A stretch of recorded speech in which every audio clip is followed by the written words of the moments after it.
जो music challenge आपका programme था, उसमें कैसे आइडिया आया? और वो पाकिस्तान एशिया में, शायद इंडिया हिंदुस्तान पाकिस्तान में सबसे बड़ा पहला ही प्रोग्राम था वो एनटीएम पे।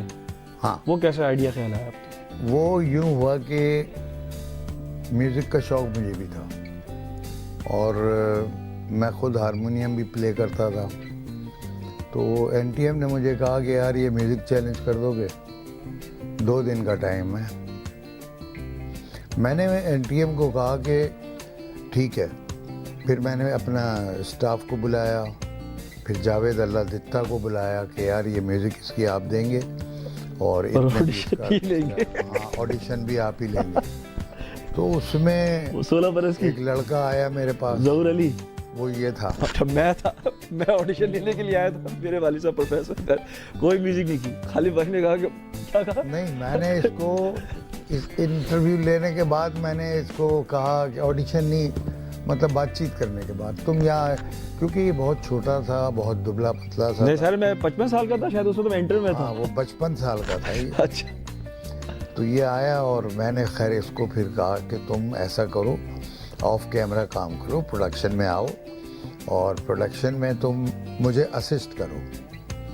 तो इसके अंदर सलाहियतें बहुत थी माशाल्लाह माशाल्लाह, आज भी हैं।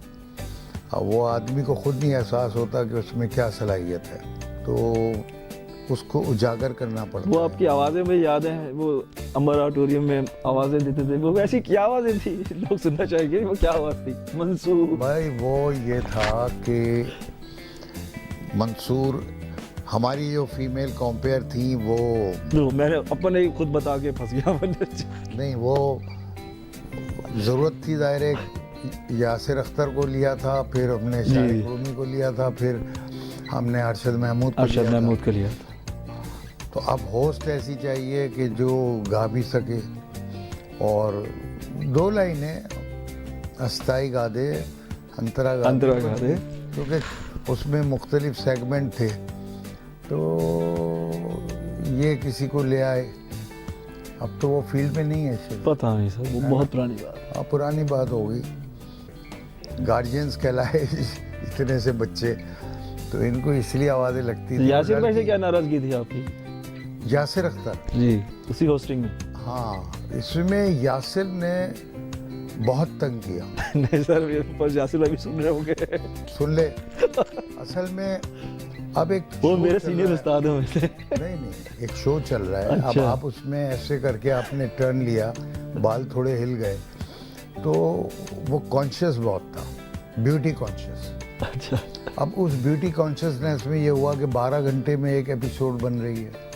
अच्छा। और बाद में हमने 2-2 और 3-3 भी एक शिफ्ट में निकाली। तो खालिद भाई, वो जो 12 घंटे नाज़रीन और नए जो इस फील्ड में आना चाहते हैं, कि वो 12 घंटे आज की जो टेक्नोलॉजी है उस हिसाब से कितना लॉस था? भाई यूँ समझ लो कि लाखों रुपए का लॉस था। वो शिफ्ट के हिसाब से काम होता है। ऑडिटोरियम जो है वो इतना लंबा टाइम के लिए मिलता नहीं था। फिर एसी चलाओ, एसी की अलग कॉस्ट आती है, पूरे हॉल की 800 आदमी बैठते थे उसमें। ओह, याद है मुझे। याद है ना तुम्हें?